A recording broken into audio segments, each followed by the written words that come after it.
Hi, I'm Daniel Madison, welcome back. Thanks for being here. I really do appreciate you choosing to spend some time with me. 2019, so far we're 3 days in and it's off to a good start. First of all, thank you to everybody who picked up the Dirty, the Soap Theory and the Center Deal.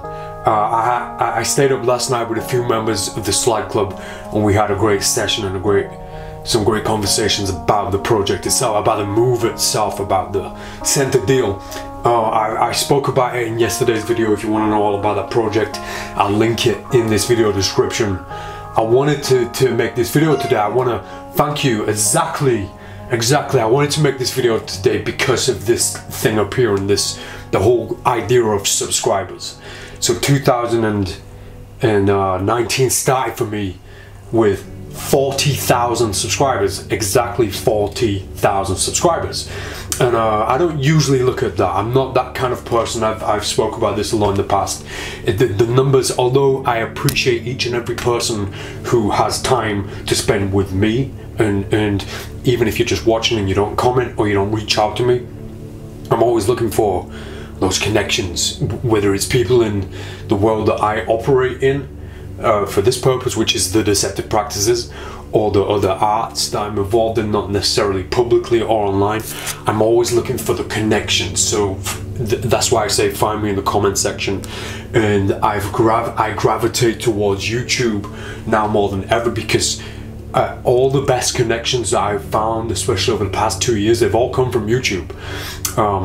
So I'm trying to kind of create that snowball effect where it keeps going and going, and I find more and more people. To the point, the 40,000 subscribers, I think I've taken that for granted a little bit. That's quite special, you know. I think that's quite special. I feel really grateful for that.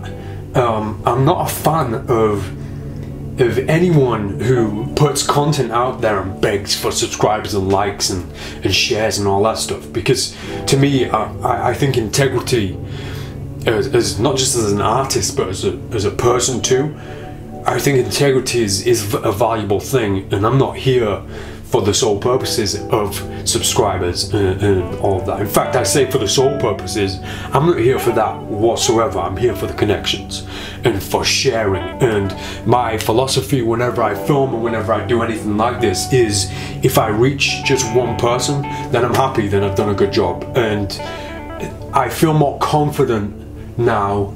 At the start of 2019, I feel more confident in knowing that I am reaching that one person, or that I'm reaching more than one person now. I feel confident with that, especially when I wake up and see 40,000 subscribers. That I feel like I'm doing something right. So it made me think, one of my resolutions,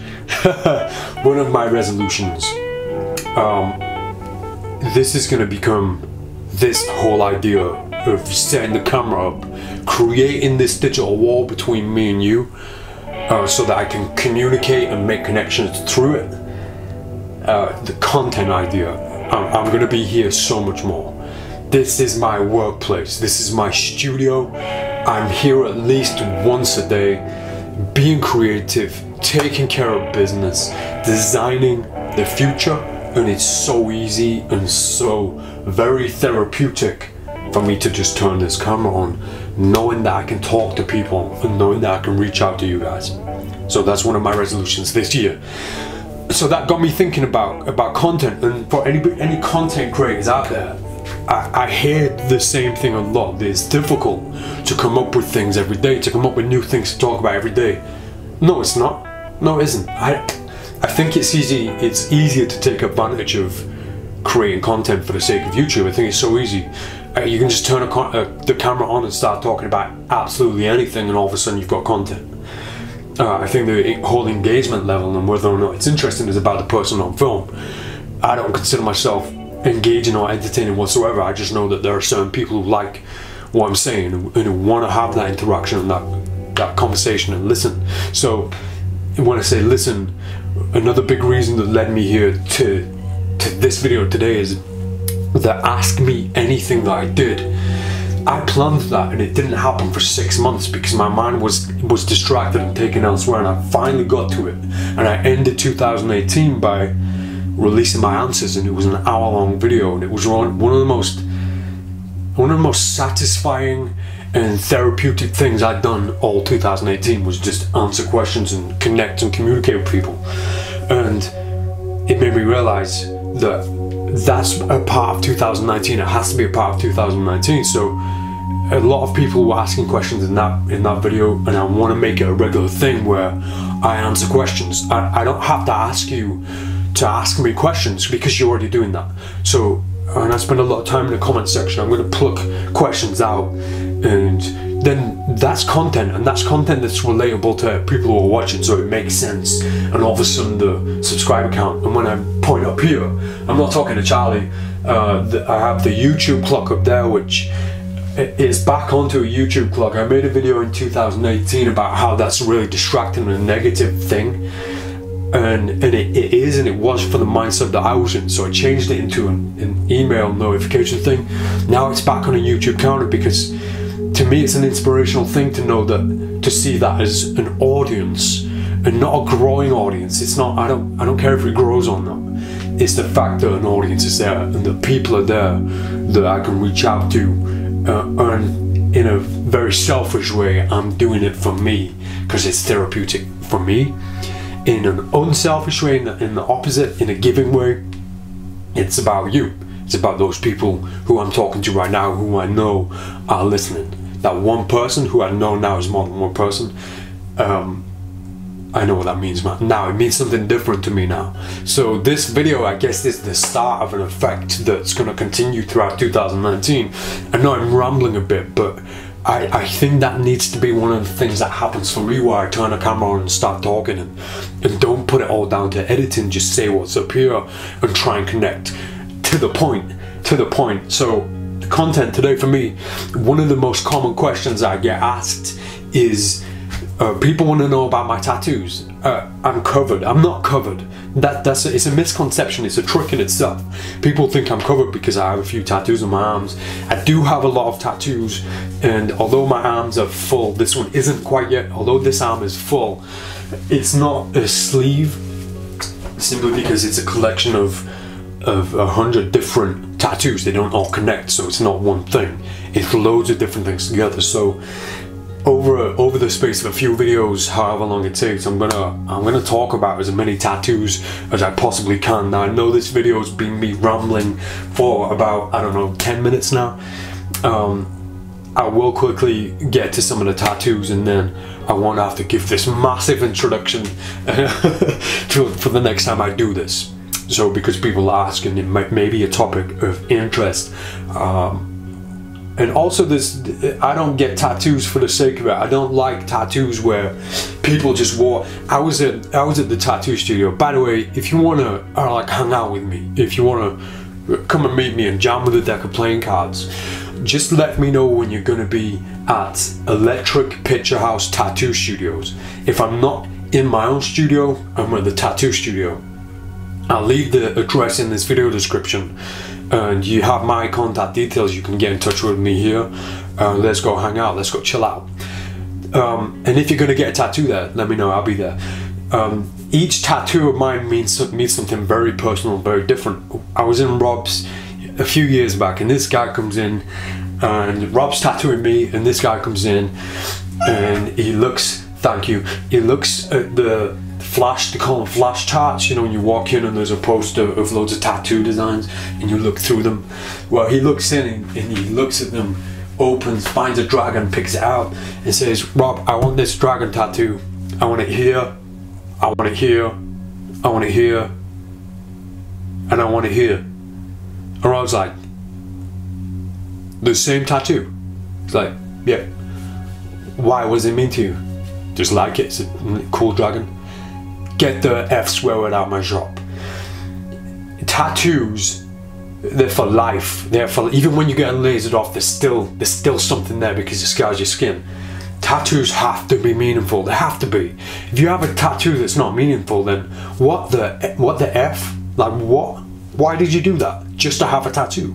That's weird. You wouldn't just get a tattoo just to get a tattoo. I understand the concept of tattoos being fashion statements, and it's, oh yeah, it's fashionable. But if you're into fashion, buy a jacket, buy a t-shirt that will run out of fashion next week, and you can change it. Tattoos you can't do that with, it's for life. It's a huge decision getting a tattoo. So if you're gonna get a tattoo, you have to make it meaningful. You have to make it meaningful. If you have tattoos that aren't meaningful, then it's a wasted opportunity, it's a wasted moment. It's a really wasted thing.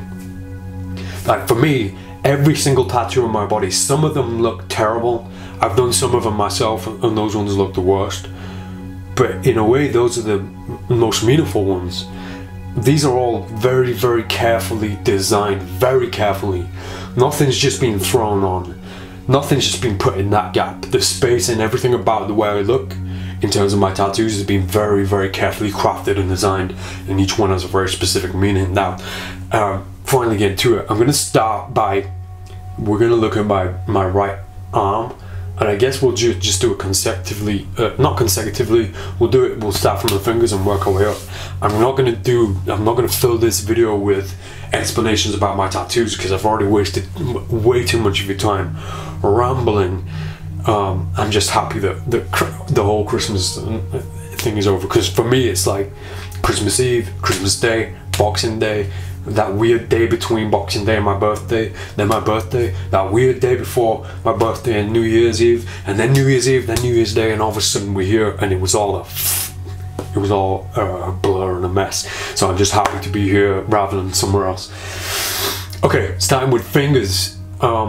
The knuckle fingers across both hands, there's Vita Moore's Life and Death. I try and balance tattoos on each hand, so this one's life and this one's death. So these are, and when I say death, I don't mean it's a negative thing, it's just an opposite thing. So Vita for life, when I first got this done, I actually had it done twice. I wanted it to look so much heavier than it did originally, and the T needed to be, I wanted it to be a cross, right in the middle, a point cross. So Vita basically just means life. I got another upside down cross on finger 3, right on top of the knuckle. Did that really recently, and I don't want to tell you who he is, but there was a guy that I know that I spent time with in, can I say it, Locked Up, and he had the same tattoo and it meant something to him, and I borrowed it. He let me borrow it. I have 1902 on the middle part of my knuckles, 1902, and strangely enough, it is not about Erdnase. It's not Erdnase, it's something completely different. And with a lot of my tattoos, some of them, quite a few of them, are secret meanings that I can't really give, I can't really share for as a mark of respect for why I got them and who I got them for and what they mean to me personally. So some of them, that's one of them. And 1902, I like the idea that, you know, I'm into the cards and you know, I'm the Erdnase guy, so everybody just assumes it's Erdnase, but it's not Erdnase. On the lower part of my knuckles here, I have the word give. On my left hand, I have the word take in the same place, so give and take. One hand gives, one hand takes. I used to do a coin trick with this about the coin being given and taken, but for me, you can't take without giving. You have to be a very generous person, and I try to be as generous as possible, and I try and give, and I only ever take what I absolutely necessarily need.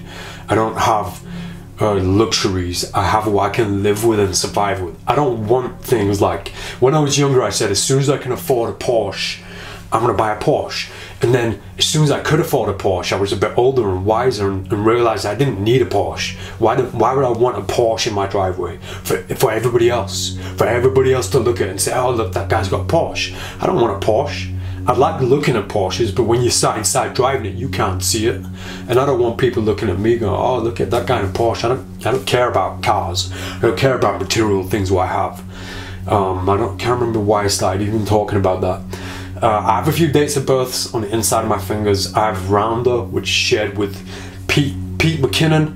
We both got the same tattoo, Rounder, just as the Madison Rounders were released, which Pete McKinnon helped me out with in a huge way. And if you look at the little tag inside the Rounders box, the little, what do you call them things?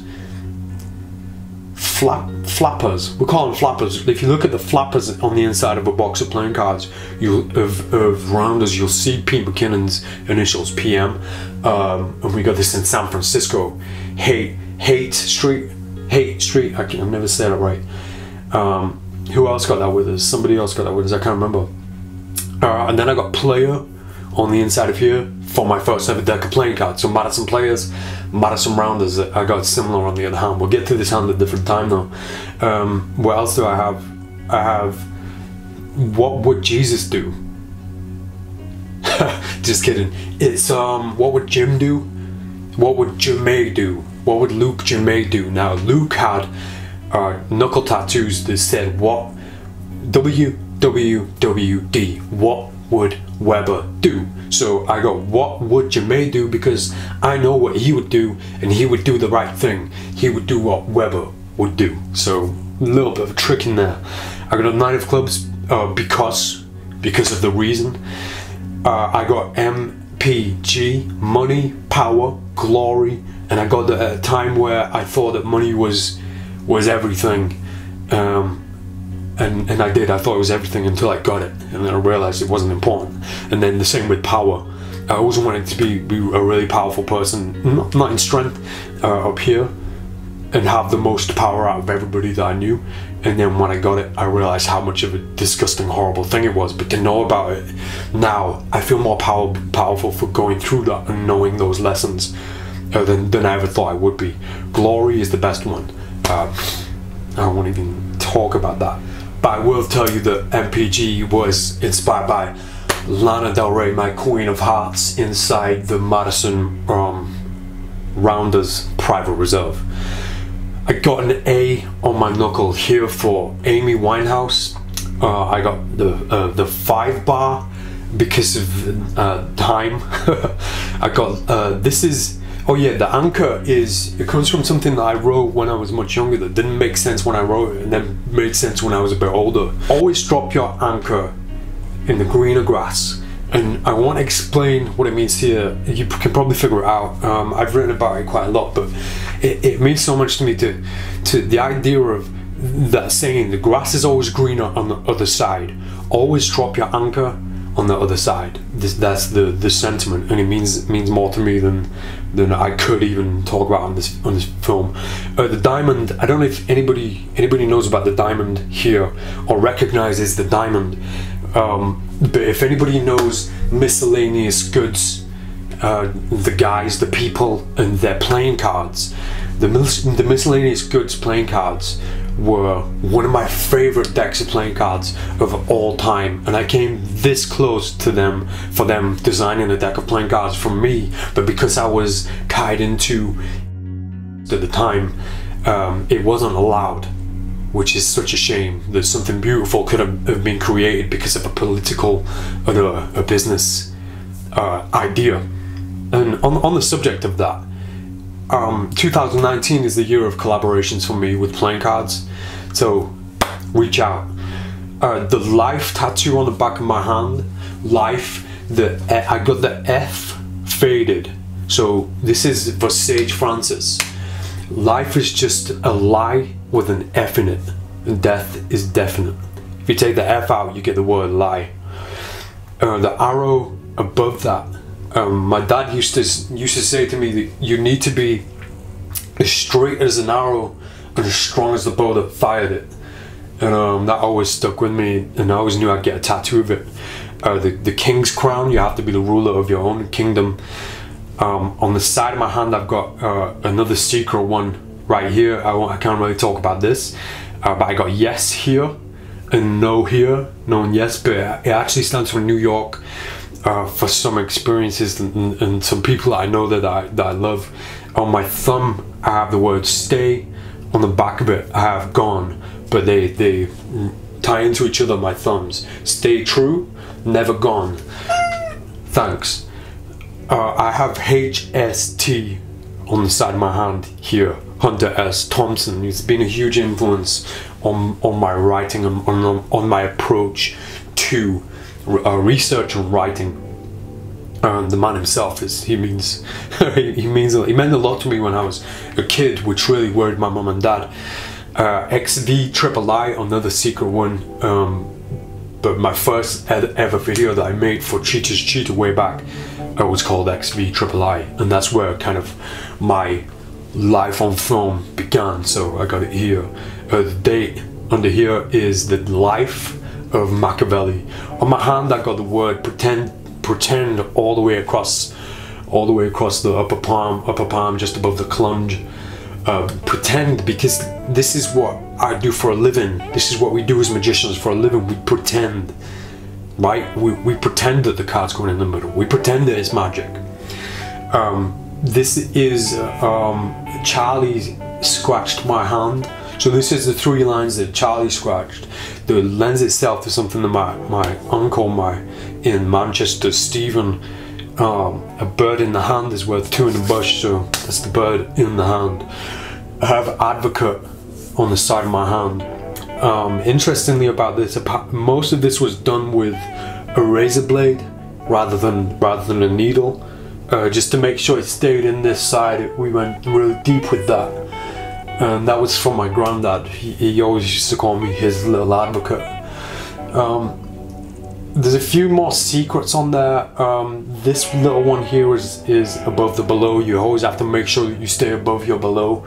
And I think I'm gonna finish on these last 2 because I'm very aware that this is a very long video. The P on this hand here is for Paris, and this means strategy.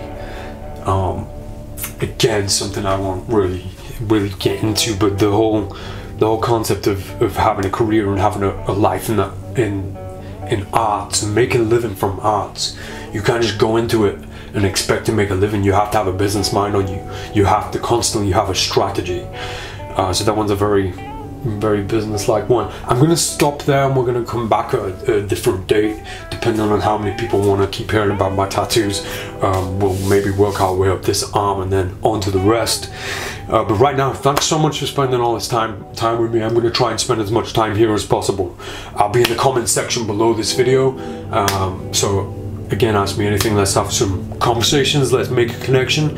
But right now, I'm Daniel Madison. Thank you so much for being here. I appreciate it. I'll see you next time.